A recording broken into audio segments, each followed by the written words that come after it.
Welcome everyone to Couch Potato Diary. Happy Friday. My name is Peter Klein. Thank you very much for tuning in today. It's a Fighting Friday. We look at the UFC fights to make coming off of UFC 310 and taking a look at WWE's Saturday night's main event, preview of the full card coming up on the show today. If you want to be a part of the live studio audience, we tape this one, or stream this one live on twitch.tv/primetimepk over on Thursday. So you can get these a day early if you check in on twitch.tv/primetimepk. If you want the football portion of what's normally football, Fights and Football Friday, we're doing that on Thursdays now. So all the breakdowns of the full NFL schedule are up right now, either if you're watching this on YouTube or Daily Motion, or if you are checking us out by way of podcast, wherever you're consuming this, that is there as well. But today, it's all about the fight stuff. Let's get into the fights to make coming out of UFC 310.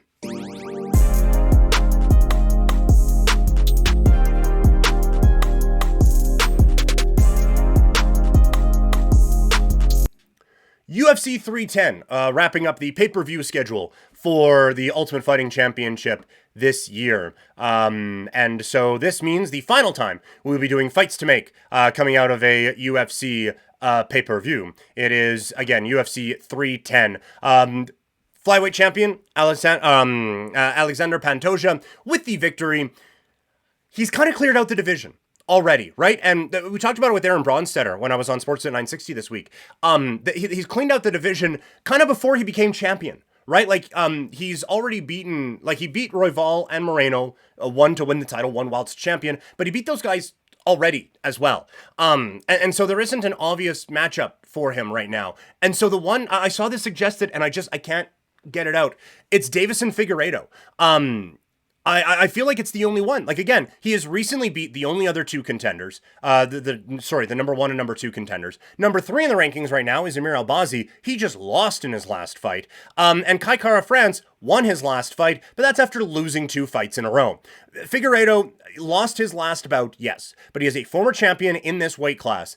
And so I think that you can kind of sell that one pretty easily as a title fight. Or I do think there's a possibility that Pantoja moves up and fights Figueiredo up at 135 pounds. And I don't think he starts a journey up that way, but at least it becomes a bit of a super fight type of a thing of former champion, current champion at a weight class, but now fighting one weight class above, one where at least one of them is significantly more comfortable. So I feel like there's a couple of different ways you can go with that one. But yeah, the matchups would have been a whole lot more fun if Kai Asakura could have got the job done on Saturday night. But Pantoja, I think he's ready for a big 2025 and move up the rankings after just making it into our pound-for-pound rankings here this week. In terms of the fallen challenger, Kai Asakura, he debuted on the rankings at like 13. So not a lot of faith in him right now.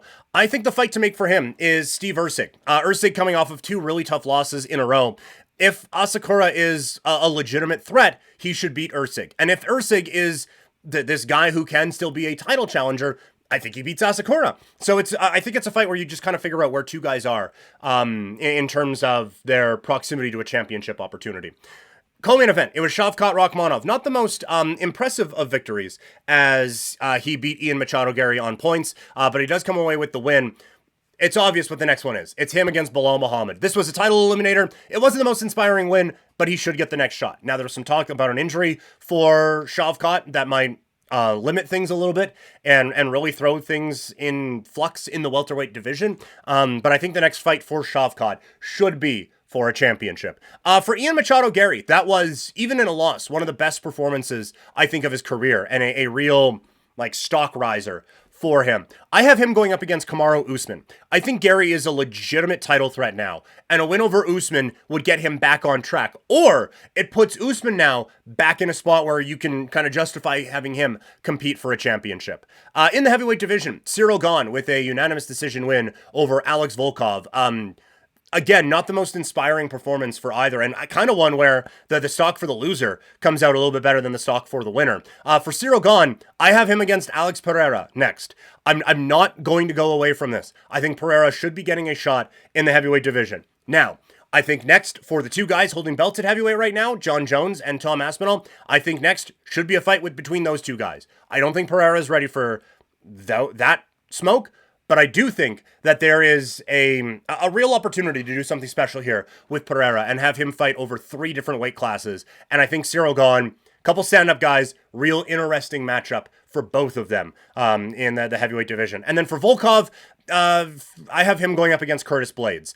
Both coming off of losses. Blades has lost 2 of his last 3. It's a huge fight for both as we try to figure out, are there any real contenders here in the heavyweight division in a John Jones, Tom Aspinall world? So those are fights I would make coming out of UFC 310. There is a fight night this weekend. Colby Covington fighting on that one. This is the least amount of buzz we've had for a Colby Covington fight in a real long time, and I don't mind. Let's move to the world of professional wrestling as WWE is bringing back Saturday night's main event. Let's talk about it. It is Saturday night's main event going down this weekend. Couple championship matches as the WWE dusts off an old favorite. Let's work from the top and work our way. Top would technically mean main event. We'll talk about the main event last, is what I'm trying to say. First match, it's either Bayley or Chelsea Green against Meechin or Tiffany Stratton for the Women's United States Championship. I am taping this here on Thursday, so I don't know who wins the semifinal matches. So not going to break that one down with the fear of just being incredibly wrong. Women's World Championship on the line as Liv Morgan goes up against Io Sky. Look, y'all know where I'm at on Io Sky. She is my absolute favorite, maybe performer in wrestling right now. An unbelievable talent, and I do think the crowd is getting behind her a little bit. So I am the slightest bit intrigued by this. I do think for the greater Liv Rhea story, having the championship still on Liv does make sense. I think you could have a world where Rhea costs Liv the championship, and those two kind of go off in their own storyline without the title, which would be a very unique prospect in wrestling right now where there are women's storylines away from championships. But I think you could kind of pivot that one that way and have Io be the main champion and have her own feuds and her own storylines on the one side. At least that's what I'm talking myself into because I want Io Sky to be the women's champion. But so my heart is going to 100% always pick Io. My head is saying Liv Morgan in this bout. The World Heavyweight Championship on the men's side, up for grabs as Gunther is defending his championship against Finn Balor and Damian Priest. This just kind of feels like a vessel to get to a one final big blow-off match with Priest and with Finn Balor. I don't think anyone is really buying any of these guys as challengers to the Gunther throne right now. So I think it's going to be a challenge for these wrestlers to get people to buy in to any near falls that could be happening or anything like that. I think Gunther wins this one. I think he should look pretty strong. I do wonder if we get a bit of a Kaiser almost turn here, and maybe that creates a bit of the drama there. But it felt like they've been starting to build that thing up a little bit as well. But this one, again, we've talked about it for a bit. Been a little bit curious, the Gunther side of things, where he is at in this kind of new tweener role that I don't necessarily love for him. Sami Zayn taking on Drew McIntyre. I think this is going to be a phenomenal match. We've talked about how this whole universe has been going, where every feud is, well, we worked together to beat Roman Reigns, and now you're working with Roman Reigns against this threat that doesn't honestly seem like that real of a threat. With Solo being the new head of the table, I don't think he's been dastardly enough to really warrant us having to go Avengers mode on him. And so I understand the logic in that, in the whole Drew character thing. And I think for Sami, it does kind of make sense that he wants this bond with this family that he cultivated, and he has now been kind of easily moved back into that, which has frustrated the Drew McIntyre side. So I think both sides have been very reasonable from a character standpoint in what they want. It's just this is also the feud in the main event this evening, on Saturday night, sorry. So I think this match is going to be awesome, and I think we get a Drew McIntyre looking absolutely dominant and building him back up after a loss to CM Punk in Hell in a Cell. And then lastly, in the main event, it is Kevin Owens against Cody Rhodes for the Undisputed Championship. And this has been the problem with the entire Cody run, is that we are all assuming he is facing someone of Samoan descent in the main event at WrestleMania, probably for the undisputed championship.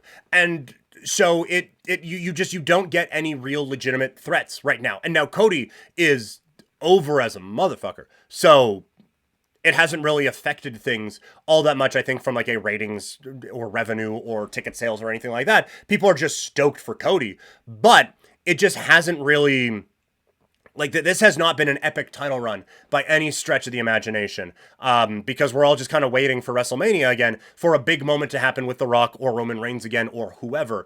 And so, like, Kevin Owens is doing some of the best work of his career right now, which is saying something because he is phenomenal. And this is the best version of Kevin Owens. We love cheering for the guy. He's hilarious and all of that, but he is at his best when he is just out there wrecking shit. And wrecking shit he has so far in the build up to this with Cody Rhodes. I am not taking him seriously as a title challenger right now. I think that Cody retains. It's the big crowd on Saturday night's main event, and maybe we start to get a few teases for what could be down the line here for WrestleMania season. That is going to do it. Mega episode here today. Thanks to all of you who've been hanging out in the chat. Big John and Toxic for making your voices heard in said chat. That's it for the live streams for this week. We'll be back Monday with a live stream recap of everything we just talked about, and some hockey stuff in there as well. For me personally, I got a couple trivia things tonight. The one y'all can come to is tonight at Bitter Sisters. It is at 7:30 here in Calgary. Check it out. And then tomorrow, I'm going to be on Sportsnet 960 The Fan from 1 to 3. If you want this in podcast form, find it wherever you get your favorite podcasts. I've been flashing it up to remind y'all, you can listen to it on Apple. You can also listen to it on Spotify. You can also watch it on Spotify, if that is kind of your jam. We're going to break this one up into two. So Thursday, coming out here in a little bit, is going to be the football portion of things. And then Friday, we are going to get the fighting portion of things. So the UFC breakdown and the Saturday night's main event breakdown. So that is what's coming up podcast-wise here this week. Give me a follow on here. I really appreciate it. Later, Toxic, thank you so much again for hanging out today. Yeah, give me a follow on here. Subscribe if you're feeling like it, but no pressure on that whatsoever. Find me on YouTube at Couch Potato Diary. Find me on social media at Primetime Klein, and I will talk to all of you either on Sportsnet 960, maybe in trivia form, but definitely right back here next week. Have a great weekend, everybody.